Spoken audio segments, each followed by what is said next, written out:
हाय नमस्ते, welcome back to my channel again. और आप सभी का बहुत बहुत स्वागत है मेरे यूट्यूब चैनल पर। आज हम पढ़ने जा रहे हैं डायरिया के बारे में। जैसे कि सबको पता है कि ह्यूमन फिजियोलॉजी के ऊपर हमारा प्लेलिस्ट चल रहा है, nutrition, dietetics and various field of psychology हम ऑलरेडी कवर कर चुके हैं और कर रहे हैं। आज हम पढ़ने जा रहे हैं डायरिया। देखते हैं डायरिया के बारे में हम आज क्या क्या पढ़ने वाले हैं। ठीक है, सबसे पहले उस अबाउट पढ़ेंगे, फिर कॉजेस पढ़ेंगे कि डायरिया होता कैसे है हमको।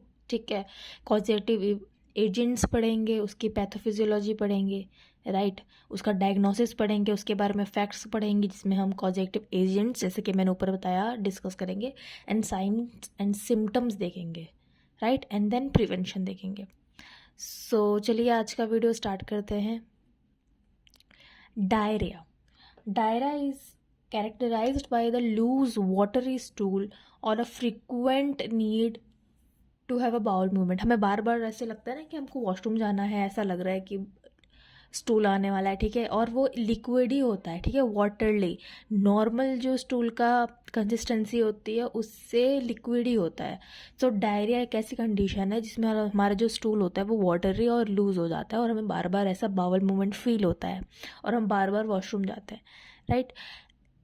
It usually last a few days and often disappear without any treatment. अक्सर ये होता है कि कुछ दिनों तक रहता है, जब पेट खराब होता है हम ऐसा कह सकते हैं। जब बॉल मूवमेंट हमें फ्रीक्वेंट लगता है, ये कुछ दिनों के लिए होते हैं और फिर अपने आप ये गायब हो जाता है। लेकिन डायरिया कैन बी अक्यूट और क्रॉनिक भी हो सकता है। अक्यूट डायरिया क्या होता है? Occurs when the condition last for 1 और 2 डेज। ठीक है, 1 से 2 दिन रहा तो इसका मतलब छोटा वाला डायरिया है, कम है, वो ठीक हो गया है। लेकिन अगर क्रॉनिक है, वैसे देखिए उससे पहले आप एक बार डायरिया का WHO यानी कि वर्ल्ड हेल्थ ऑर्गेनाइजेशन ने जो डेफिनेशन दी है वो देखें तो इट हैविंग 3 और मोर लूज और लिक्विड स्टूल्स पर डे। एक दिन में 3 या 3 से ज़्यादा लिक्विड स्टूल होना और as having a more stool is than normal for that person is what is called diarrhoea. The passage of 3 or more than 3 watery or loose stool in 24 hour or the passage of 1 or more bloody stools। Right, कभी कभी खून भी आने लगता है उससे। Acute diarrhoea की बात करें तो रेफर्स टू द इलनेस, ठीक है, but not lasting more than 14 दिन से ज़्यादा तो रह ही नहीं सकता वो बीमारी। ठीक है, और अगर है तो फिर वो क्रॉनिक है। अब जो ब्रिटिश सोसाइटी ऑफ गैस्ट्रोएंटरोलॉजी है उसमें जितने भी लोग हैं उन्होंने क्या डिफाइन किया डायरिया को कि ये एक एबनॉर्मल पैसेज है।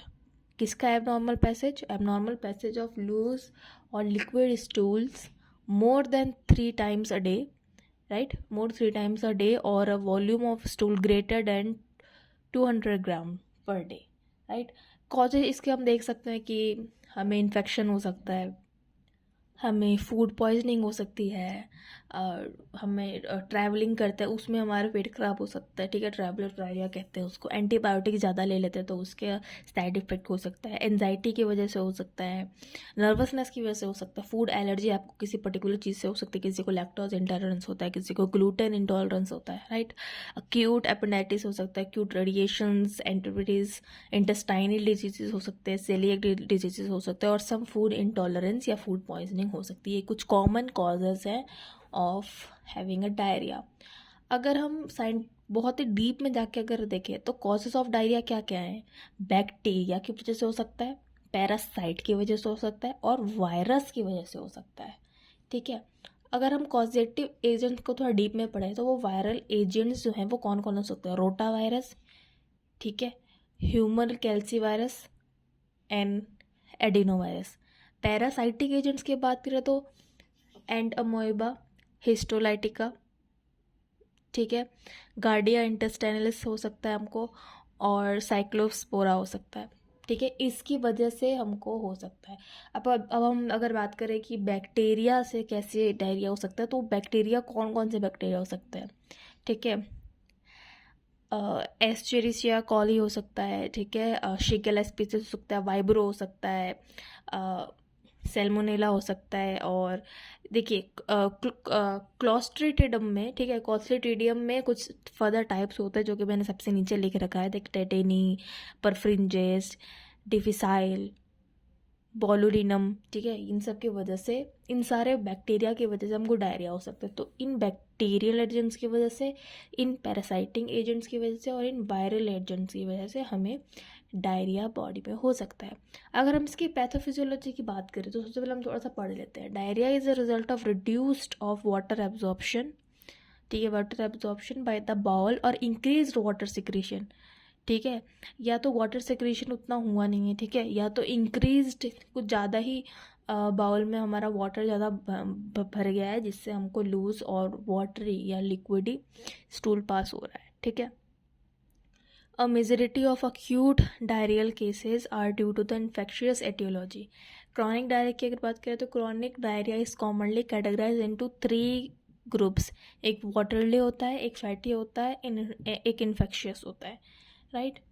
अब देखिए डायग्नोसिस कैसे कर सकते हैं हम, पता कैसे लगा सकते हैं कि है कि नहीं है। लुक फॉर ओवा और पैरासाइटिड, ठीक है, सेरम एंटीबॉडी टेस्ट होता है, फ्रेश स्टूल एग्जामिनेशन होता है पैथोलॉजी लैब में, ठीक है, स्टूल कल्चर का टेस्ट होता है, राइट। अब अगर हम कुछ फैक्ट्स के बारे में बात करें तो एजेंट्स हमने देख लिया कि बैक्टीरिया की वजह से हो सकता है हमको डायरिया, वायरस की वजह से हो सकता है, parasites, drug, toxin and some food allergy. Signs and symptoms क्या होता है, आपके पेट में दर्द होगा, एब्डोमेन में पेन होगा, आपको बार बार ऐसे वॉमिटिंग और ऐसे अजीब नोजिया फील होगा, वॉमिटिंग फील होगा, आपको हल्का फीवर आने लग जाएगा और आपको डिहाइड्रेशन होना चालू हो जाएगा, इलेक्ट्रोलाइट जो आपकी बॉडी में है वो चेंजेस हो जाएंगे। अगर ये सब होगा, डिजीनेस और ये सब अगर हो रहा है आप, इसका मतलब आपको डायरिया हो सकता है। वही सिम्टम्स देखिए, अगर हम और डिटेल में बात करें तो फ्रीक्वेंट लूज और वाटरी स्टूल आएगा, एब्डोमिनल क्रैम्प्स होंगे, एब्डोमिनल पेन हो सकता है, स्टमक एक हो सकता है, ब्लोटिंग एंड नोजिया हो सकता है, वेट लॉस हो सकता है, फीवर एंड ब्लीडिंग हो सकती है, बॉडी एक्ने हो सकती है, चिल्स एंड वॉमिटिंग जैसी कंडीशन बन सकती है, लाइट हेडनेस एंड डिजीनेस जैसी कंडीशन बन सकती है फ्रॉम डिहाइड्रेशन। डायग्नोसिस वाला हमने यही बात किया, हम ब्लड टेस्ट करवा सकते हैं, CPC डायग्नोसिस बेस्ड होता है, mainly symptoms based. Stool test हो सकता है, फ्लेक्सिबल सिग्मेडोस्कोपी हो सकता है एंड क्लोनोस्कोपी हो सकता है, मेडिकल टेस्ट हो सकते हैं, इमेजिंग टेस्ट हो सकते हैं, राइट। प्रिवेंट कैसे करें कि हमेशा साफ़ सफाई रखें अपने आसपास, पर्सनल हाइजीन रखें, हमेशा एक सेफ अमाउंट में अच्छे से पानी पिएं लेकिन एक मेंटेन वे में, ठीक है। यूज़ ऑफ इम्प्रूव्ड सैनिटेशन, अच्छा खाना, अच्छी जगह, साफ़ खाने पे बैठे, अच्छे विचार रखें, ठीक है। हैंड वॉशिंग विद सोप, हमेशा अच्छे से हाथ साफ़ करें, कुछ भी काम करके आ रहे हैं आप प्लीज़ हैंड वॉश से, और एक अच्छे हैंड वॉश या सैनिटाइजेशन आप यूज़ कर सकते हैं। और हेल्थ एजुकेशन प्रोवाइड करें ताकि ये हो ही ना, ठीक है। अगर हम पैथोफिजियोलॉजी के बारे में एक ढंग से देखें एक सिस्टमेटिक वे में, तो सबसे पहले हम देखते हैं इन्फेक्शन फैक्टर्स। अगर इन्फेक्शन होगा तो हमारे बॉडी में किसकी एंट्री होगी, ठीक है, एंट्री एंड ग्रोथ होगा हमारा इंटेस्टाइन में इन्फेक्शन का, जिससे hyper secretion of water and electrolytes होगा, जिसमें वाटर का कंटेंट बढ़ जाएगा और इससे क्या होगा, डायरिया, ठीक है, पहला। दूसरा देखते हैं माल एब्जॉर्प्शंस फैक्टर्स होंगे, ठीक है, कार्बोहाइड्रेट्स, प्रोटीन एंड फैट के, जिसमें से ऑस्मोटिक प्रेशर राइज होगा, बढ़ेगा, जिससे क्या होगा, वाटर और इलेक्ट्रोलाइट का जो मूवमेंट होगा इनटू द गट कैविटी, और जब ये मूवमेंट होगा तो इससे कौन सी कंडीशन बन सकती है, डायरिया, राइट। चलिए फिर से ऊपर चलते हैं। थर्ड फैक्टर है फूड फैक्टर, कोई फूड एलर्जी हो गई, फूड पॉइजनिंग हो गई, ठीक है, स्पेसिफिक सम फूड एलर्जीज हम कह सकते हैं, इंटॉलरेंस होता है काफ़ी लोगों को, उससे क्या होगा, जो टॉक्सिन है, ठीक है, जो भी उसके अंदर, वो एब्जॉर्ब नहीं हो पाएगा, जिससे कौन सी कंडीशन बनेगी, हाइपर पेरिस्टाल्टिक मूवमेंट होता है ना, जिससे खाना अंदर जाता है, अगर वो बहुत ज़्यादा होगा तो decrease the chance of intestine to absorb the food, जल्दी जल्दी वो निकल जाएगा, जल्दी जल्दी वो ऐसे लपडप होगा, ठीक है। पेरिस्टेटिक मूवमेंट अपने डाइजेस्टिव सिस्टम में पड़ा होगा, ठीक है, इसोफेगस में जो मूवमेंट होते हैं, जो खाना नीचे जाता है उसी प्रेशर से। तो अगर ये बहुत ज़्यादा बढ़ जाएगा तो खाना अच्छे से अब्जॉर्ब नहीं हो पाएगा, क्योंकि जब आराम से होता था तब अच्छे से खाना जाता था, एब्जॉर्ब होता था, ठीक है, डाइजेस्ट होता था, लेकिन जब ये मूवमेंट बढ़ जाएगा तो decrease the chance of intestine to absorb food हो जाएगा, जिससे कि कौन सी कंडीशन बनेगी, डायरिया, ठीक है। थर्ड पैथोफिजियोलॉजी कॉज आ गया लास्ट है साइकोलॉजिकल फैक्टर्स एंजाइटी। काफ़ी बार आपने देखा होगा, अगर आपको नर्वसनेस हो रही है किसी चीज़ से, एंजाइटी है काफ़ी ज़्यादा, आपको चिंता किसी चीज़ की, वरी स्ट्रेस में है, उससे भी कभी कभार वेट खराब हो जाता है, ठीक है।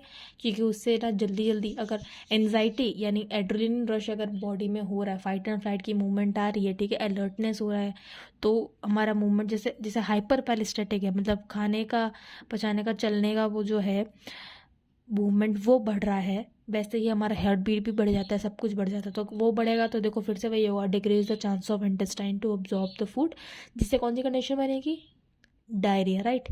नोट्स की चिंता ना करें, क्योंकि वो टेलीग्राम ग्रुप पे ऑलरेडी हमने डाल रखा है, ठीक है। डिस्क्रिप्शन में लिंक है या कमेंट सेक्शन में भी लिंक है, वो आप उस लिंक पे क्लिक कीजिए और हमारा टेलीग्राम ग्रुप ज्वाइन कीजिए, उसमें आपको ये सारे नोट्स ऑलरेडी मिल जाएंगे।